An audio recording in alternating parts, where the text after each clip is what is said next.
Assalamualaikum warahmatullahi wabarakatuh. Nama saya Haifara Saliha dengan NPM C1A0236 dengan dosen pengampu Ibu Esti Pasaribu SEMECDEV. Di sini saya akan menjelaskan tentang sistem moneter.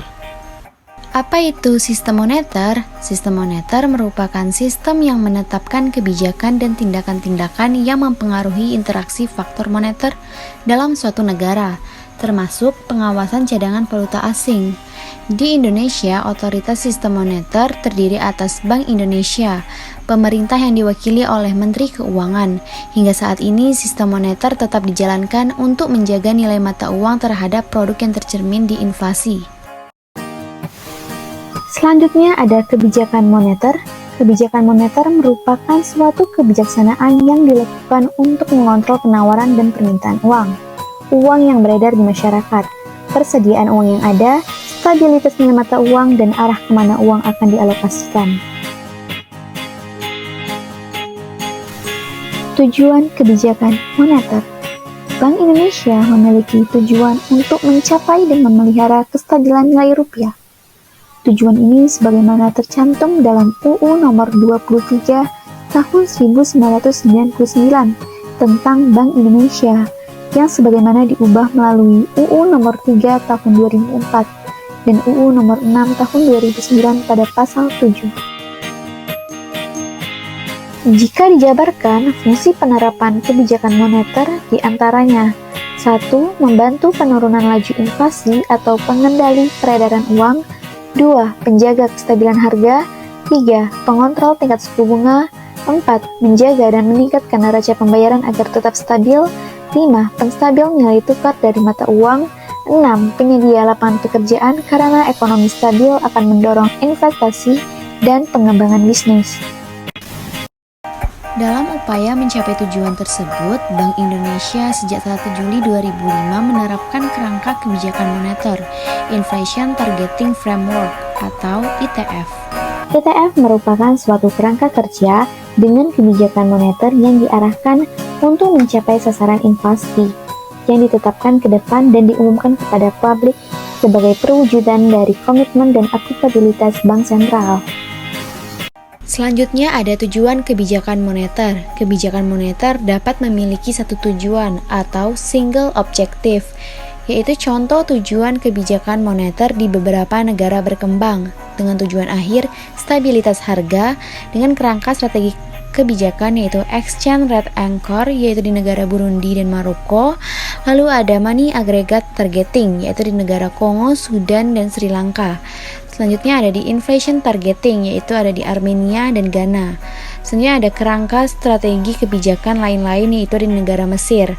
Lalu ada tujuan akhir dengan stabilitas nilai tukar dengan kerangka strategi kebijakan exchange rate anchor yaitu di negara Cape Verde.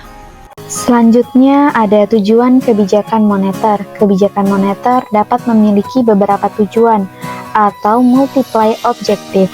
Contoh tujuan kebijakan moneter di beberapa negara berkembang dengan tujuan akhir yaitu stabilitas harga dan nilai tukar dengan kerangka strategi kebijakan exchange rate anchor yaitu di negara Liberia. Lalu ada money aggregate targeting yaitu di negara Afghanistan. Lalu ada kerangka strategi kebijakan lain-lain yaitu ada di Republik Kirgiz. Lalu ada tujuan akhir di stabilitas harga dan pertumbuhan ekonomi. Dengan kerangka strategi kebijakan ada exchange rate anchor yaitu di negara Kambodia. Lalu ada money aggregate targeting ada di negara Guinea. Lalu ada inflation targeting yaitu di negara India.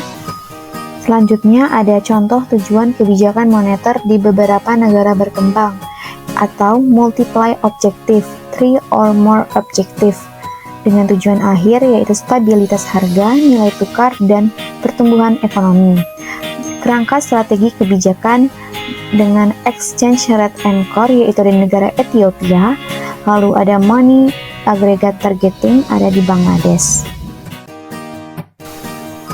Selanjutnya ada instrumen kebijakan moneter. Yang pertama ada konvensional, terdiri dari operasi pasar terbuka, fasilitas diskonto, dan cadangan wajib minimum.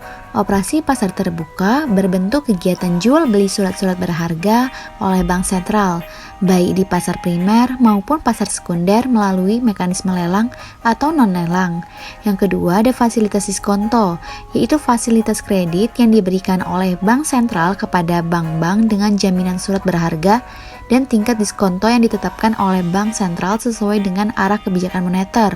Yang terakhir ada cadangan wajib minimum, yaitu jumlah alat likuid minimum yang wajib dipelihara oleh bank komersial. Selanjutnya ada instrumen kebijakan moneter yaitu non-konvensional yang terdiri dari liquidity provision, large scale asset purchases, and forward guidance. Dalam kondisi tidak normal, misalnya full scale financial crisis, beberapa negara maju yang mengalami zero lower bound problem merumuskan instrumen non-konvensional seperti berikut ini. 1. Liquidity provision merujuk kepada upaya pelonggaran fasilitas pinjaman oleh bank sentral kepada bank komersial. Kedua, large scale asset purchases merujuk kepada operasi pasar oleh bank sentral untuk pembelian surat utang skala besar yang bertujuan untuk mempengaruhi tingkat suku bunga dari segmen utang tertentu, baik milik pemerintah ataupun swasta.